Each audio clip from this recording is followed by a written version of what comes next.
The funeral home smelled of lilies and old grievances. I stood in the corner of the ornate viewing room, watching my sisters Victoria and Eleanor hold court like queens receiving tribute.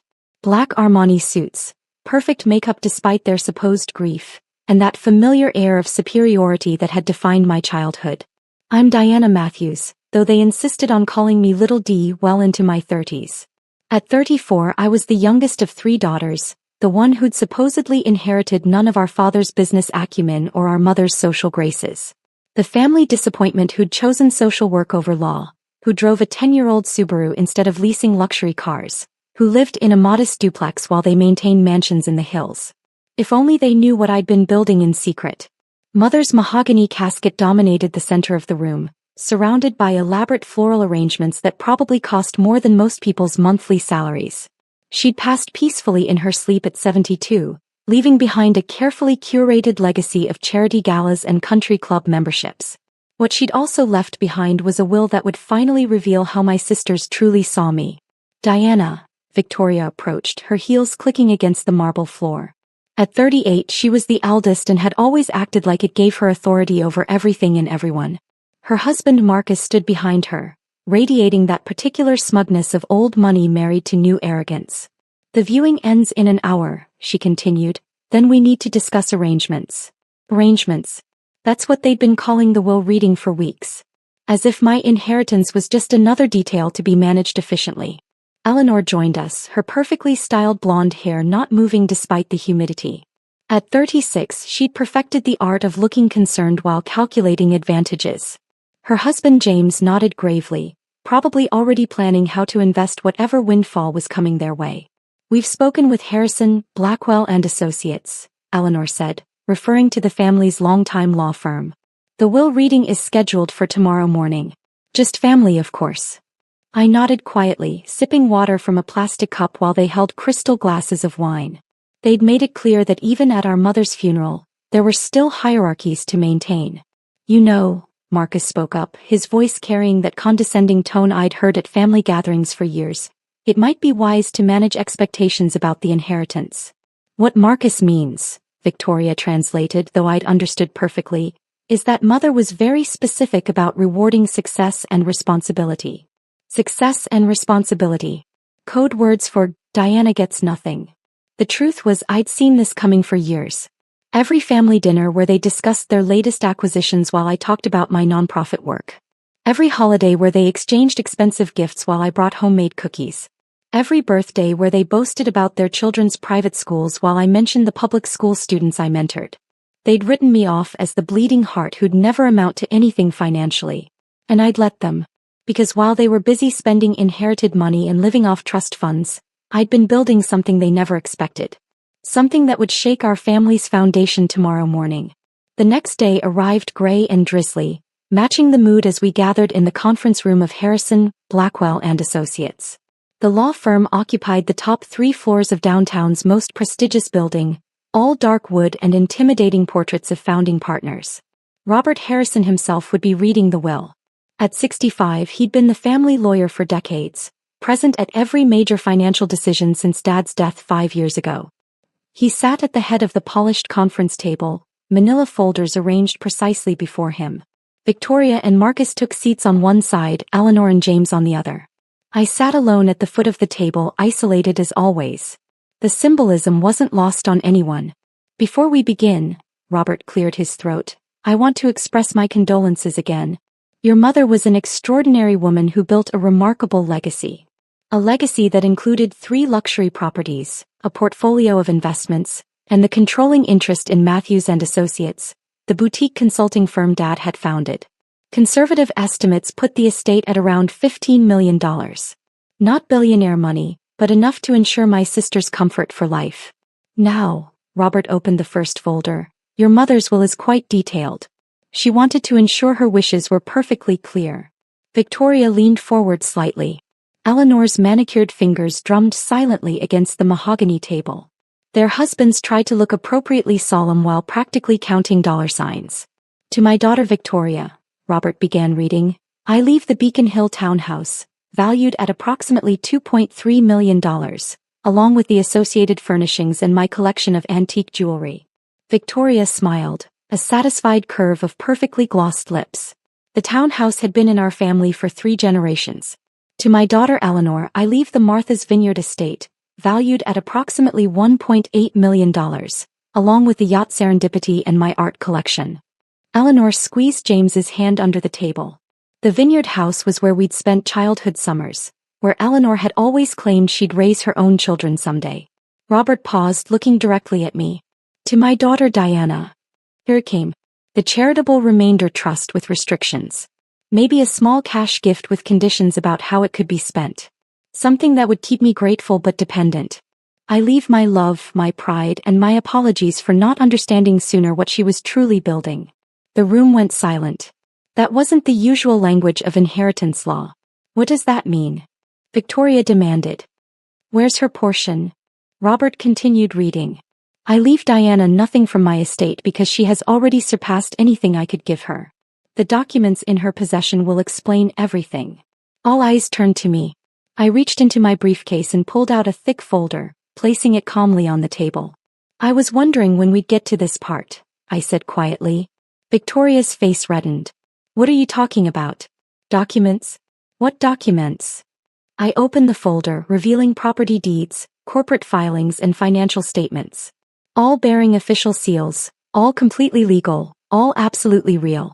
Well, I began, since we're discussing inheritance, let me show you what I've been inheriting. I slid the first document across the table. A property deed dated 18 months ago. Eleanor grabbed it, her eyes scanning frantically. This says you own the Beacon Hill townhouse. I do, I confirmed. Bought it from Dad's estate when he needed liquid assets for his cancer treatment. He didn't want to burden you two with the financial stress, so we kept the transaction private. Victoria snatched the paper. That's impossible. Mother lived there.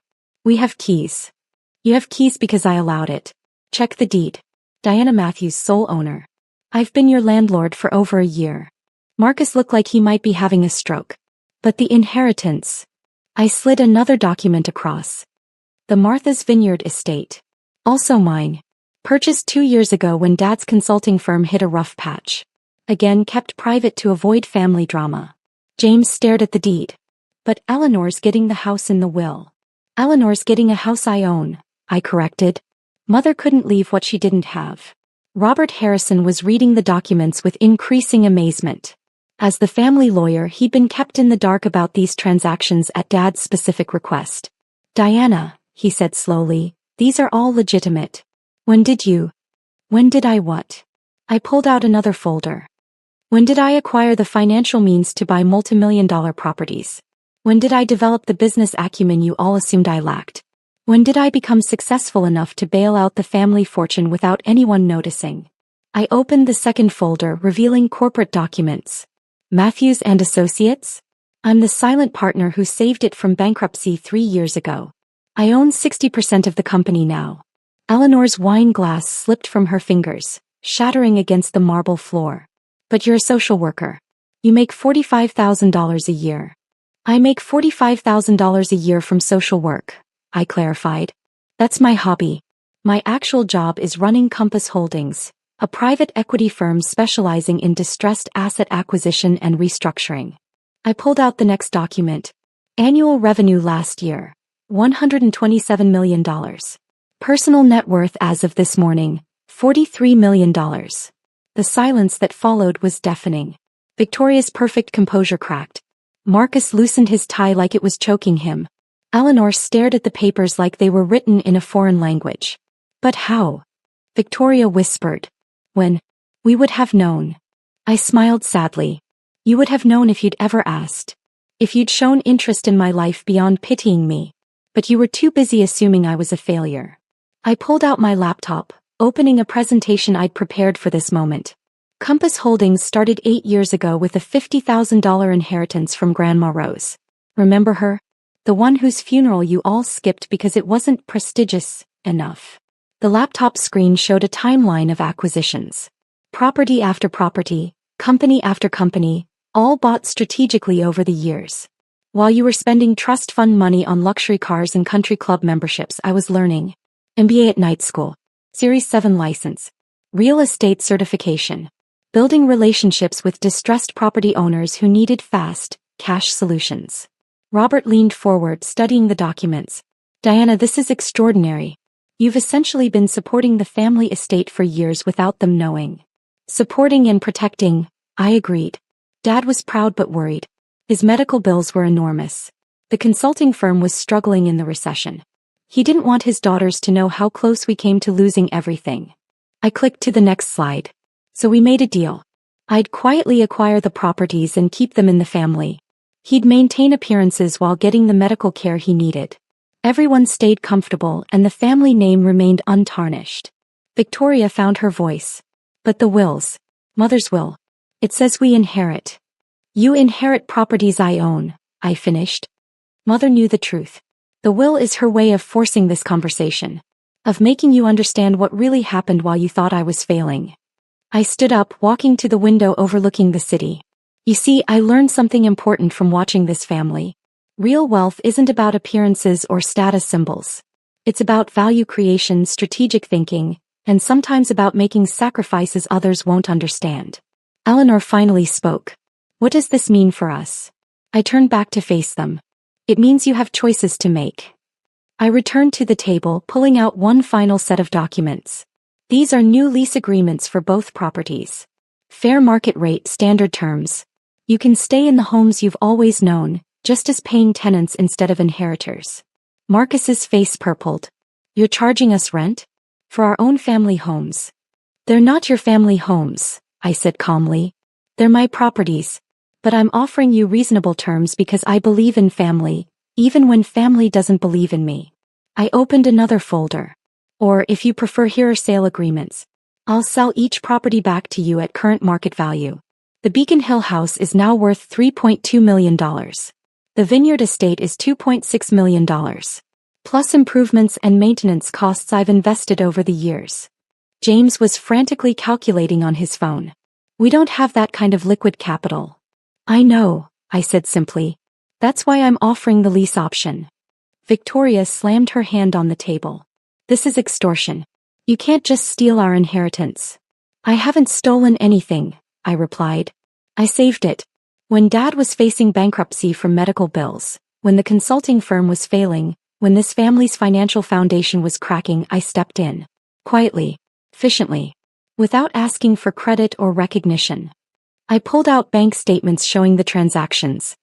Here's the $890,000 I paid for Dad's cancer treatment that insurance didn't cover. Here's the $1.2 million I invested to save Matthews and Associates. Here's the $400,000 in property maintenance and improvements over the past 3 years. Robert was reviewing everything with increasing amazement. Diana, you've essentially been the family's anonymous benefactor for years. Not anonymous to Dad, I said softly. He knew. He was grateful. And he was proud, even if he couldn't say so publicly without revealing how close we came to losing everything. I sat back down, looking at my sister's shocked faces. Here's what I propose. We can continue as we have been. You live in the properties, I maintain ownership, and we all pretend nothing has changed. Or we can acknowledge reality and move forward honestly. Eleanor wiped her eyes, smearing her mascara. I don't understand. Why didn't you tell us? Why let us think you were a failure? I finished. Because you needed to think that. It made you feel secure in your own choices. And honestly, it gave me cover to work without interference. I pulled out business cards, placing them on the table. But now you know. Diana Matthews, CEO of Compass Holdings. The sister you dismissed is the one who's been keeping this family afloat. Victoria picked up the card, staring at it like it might burst into flames. What happens now? Now you decide what kind of family we want to be going forward, I said. One based on honest relationships and mutual respect, or one based on pretense and resentment. I gathered my documents. The lease agreements are valid for 72 hours. After that, I'll need to make other arrangements for the properties. As I reached the door, Eleanor called out. Diana, wait. I turned back. I'm sorry, she said, her voice small.